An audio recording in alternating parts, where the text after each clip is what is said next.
Hello and welcome to Macro Bytes, the economics and politics podcast from Aberdeen with me, Paul Diggle. Me, Luke Bartholomew. And me, Lizzy Galbraith.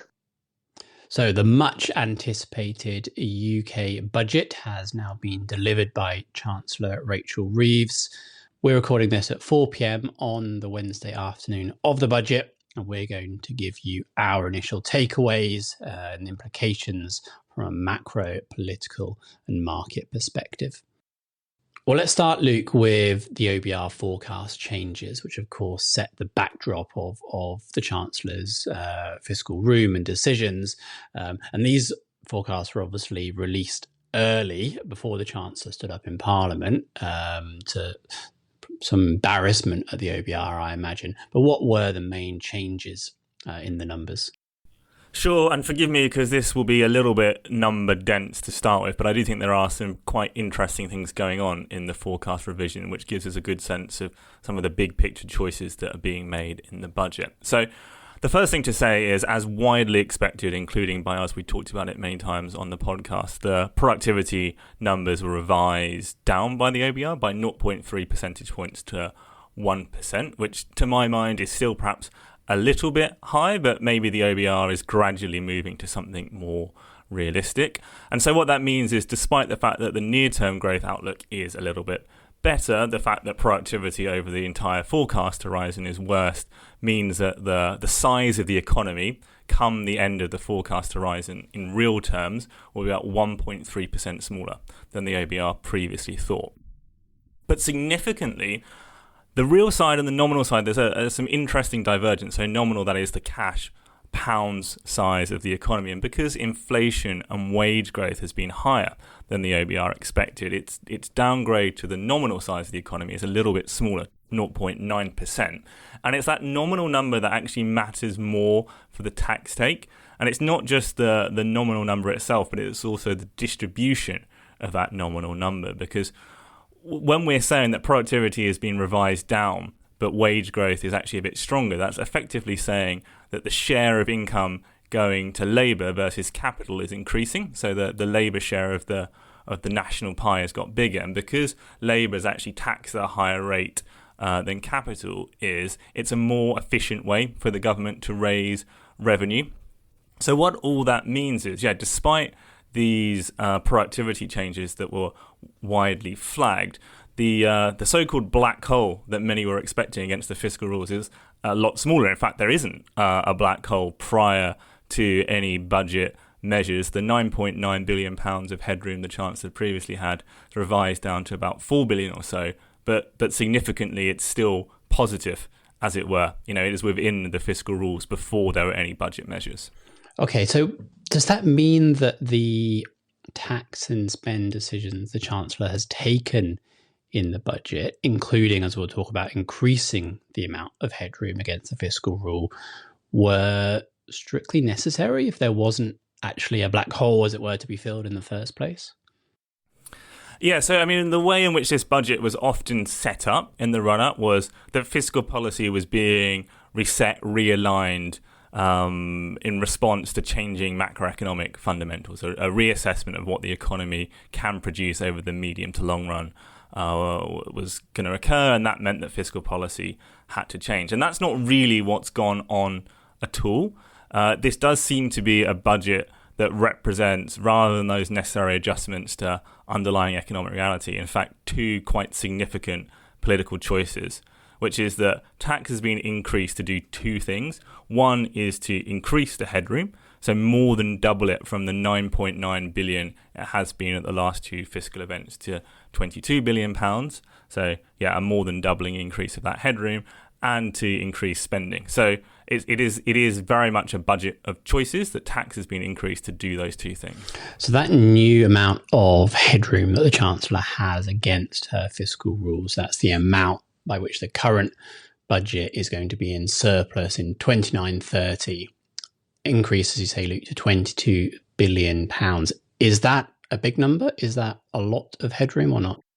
It's obviously bigger than the 9.9 billion the Chancellor previously had, but that was a historically really quite small number when you compare it to what past chancellors have left themselves. 22 billion is still on the smaller side, certainly of pre-COVID budget headroom.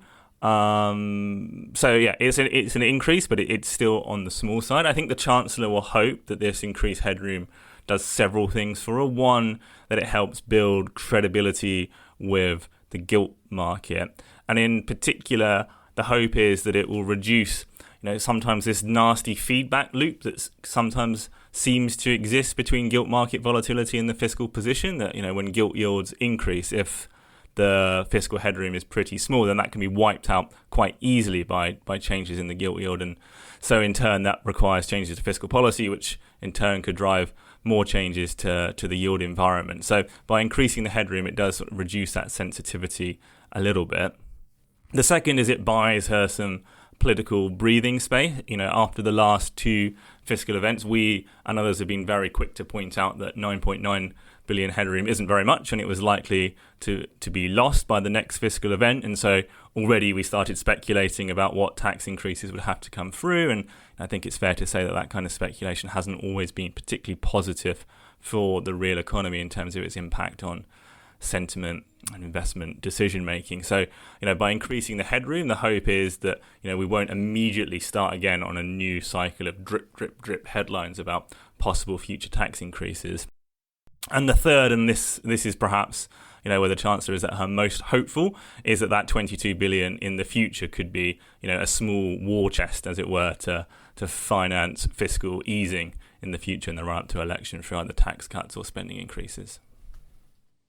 Okay, great. So, Lizzy, let's talk about the tax increases and the spending changes that have gone on in this budget. Starting with the tax increases, where is the Chancellor finding extra taxation to rebuild that fiscal headroom? So unlike the previous budget last autumn, where we saw the majority of tax increases fall quite squarely on businesses through the national insurance changes that were announced then, this time around, it's far more about personal taxation changes, and particularly personal taxation changes for middle and high earners.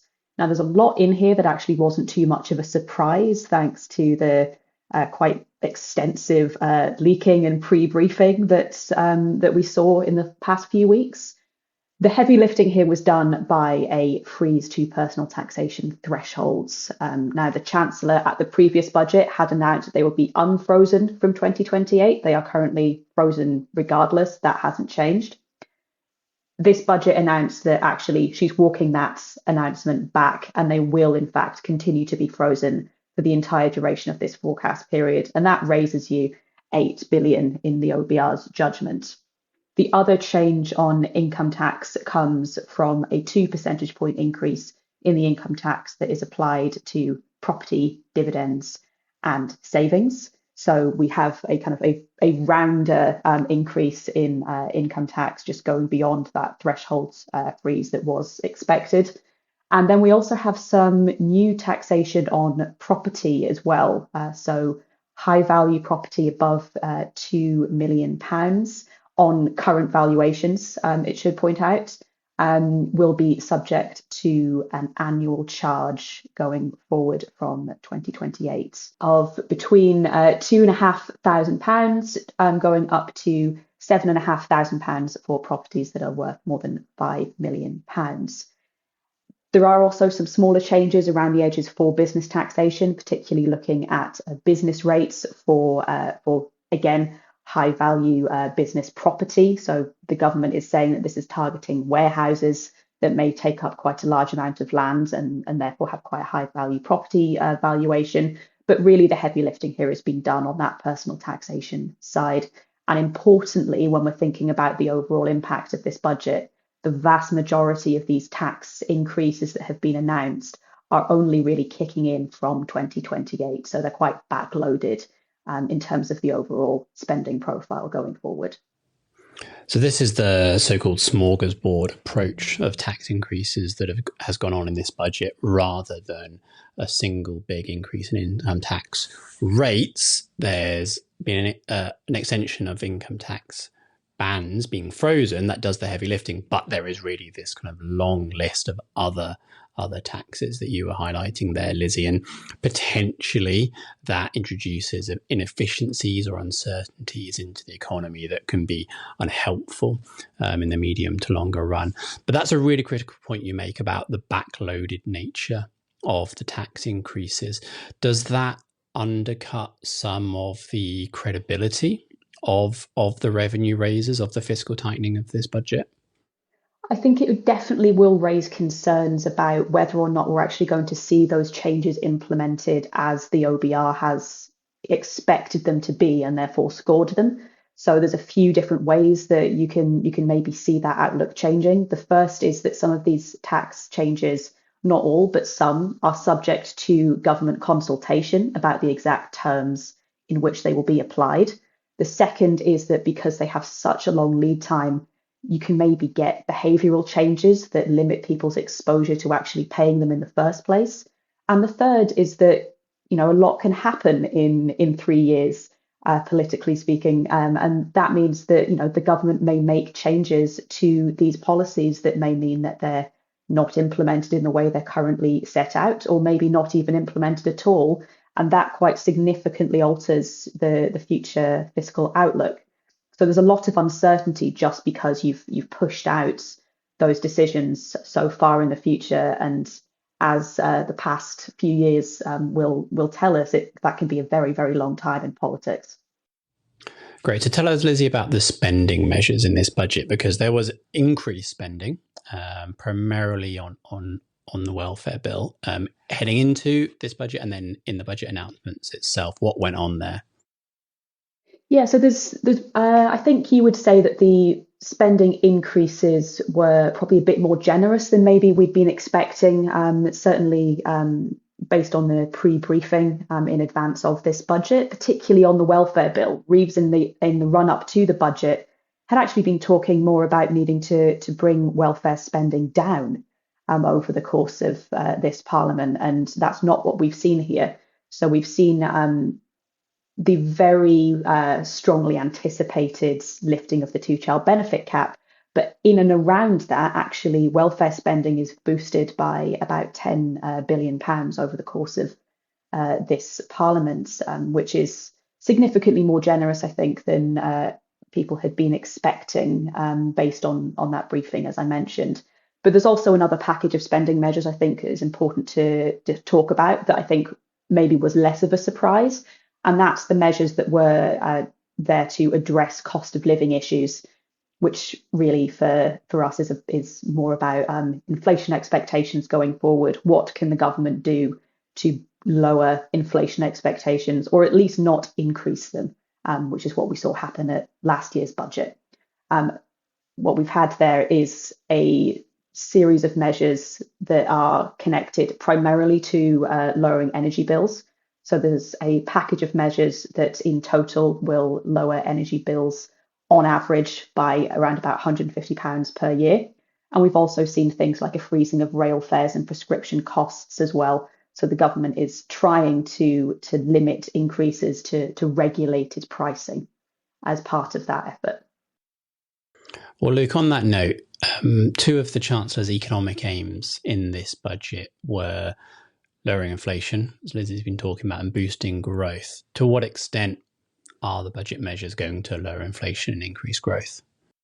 So I think some of the direct measures that Lizzie announced quite mechanically push down on inflation next year. The fact that fiscal tightening, the tax increases, are so backloaded actually means that this budget very modestly supports growth next year. It is very modest, but all else equal, perhaps that puts upward pressure on inflation. But I think that macroeconomic aggregate demand impact is probably swamped by those specific policy announcements. And so I suspect this sort of further reinforces the case for future Bank of England easing next year. You should make the path a little bit clearer for that. And then in terms of long-run growth, obviously that remains the Chancellor's holy grail. In some sense, that is the way out of these various fiscal messes. And the Chancellor continues to talk a big game about planning reform, broader supply side measures, but the OBR doesn't credit anything, particularly in this budget, with doing that. And of course, as we said at the start, the productivity estimates have been revised down. So I don't think there's anything here that should make you more optimistic about long-run growth. Yeah, and as we've talked about previously, those productivity forecasts, despite the downgrade, actually still look a little bit optimistic. So there remains scope for those to come down in future fiscal events, showing more problems. But let's talk, Luke, about the market reaction to this budget. Will Reeves be happy with a fairly subdued or sanguine market, at least after it round tripped up and down at points during the leak or the early release of the OBR forecast and then the speech itself? Yeah, I suspect there's probably a rather Hippocratic oath aspect to how the Treasury thinks about the budget and other fiscal events. That is, do no harm. And the sense is that, after that road trip, that's probably how this budget has landed, that the market is relatively sanguine. It doesn't seem to have harmed relative to going in, at least to the budget itself, the market's perception about the fiscal outlook. It may be that the increasing the headroom has helped in that respect.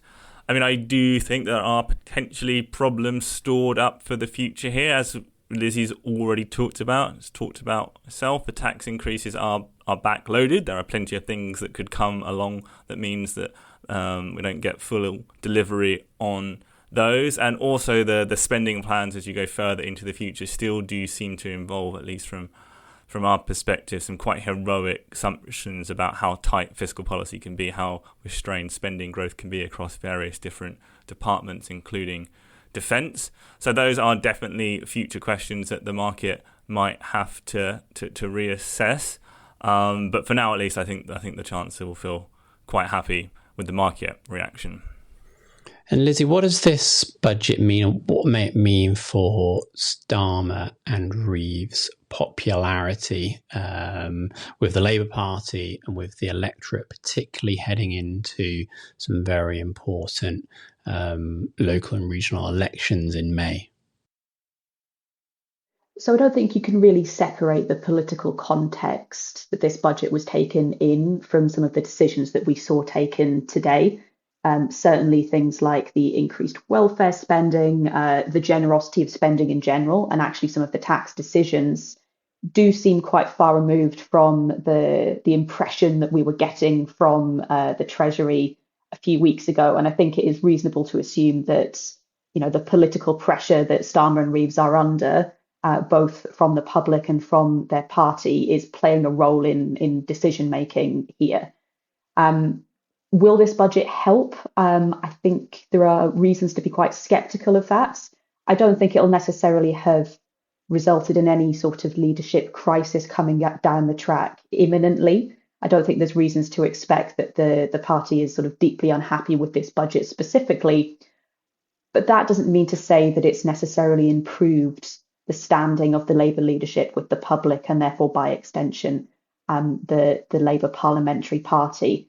If you look at polling, both Starmer, Reeves on a personal level and the Labour Party in general polls extremely poorly relative to where they were at the general election last year.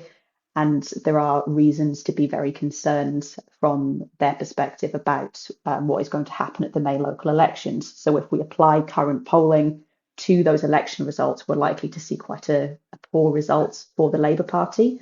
And that could, in our view, result in some genuine challenge to Keir Starmer's leadership over the second half of next year. If there were a successful leadership challenge, it's likely that the victor there is going to be to the left of Starmer politically, and that is likely to result in at least speculation over future fiscal policy, the future of Labour manifesto commitments that were made at the 2024 general election, and markets would become incredibly aware, I think, of the future fiscal path of the government. So it's certainly something to watch as we head towards those May local elections, and indeed before that, as speculation may build in the run up to those. Great. Well, definitely not the last time we will be talking about UK politics and fiscal policy on the podcast in that case. But look, that's about all we have time for today. Thanks very much for listening. Please like and subscribe to Macrobytes on your podcast platform of choice. But until next time, goodbye and good luck out there.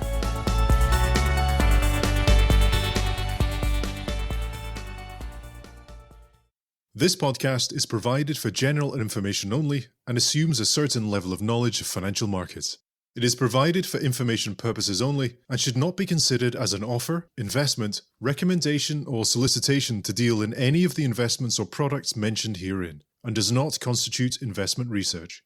The views in this podcast are those of the contributors at the time of publication and do not necessarily reflect those of Aberdeen. The value of investments and the income from them can go down as well as up, and investors may get back less than the amount invested. Past performance is not a guide to future returns, return projections, or estimates, and provide no guarantee of future results.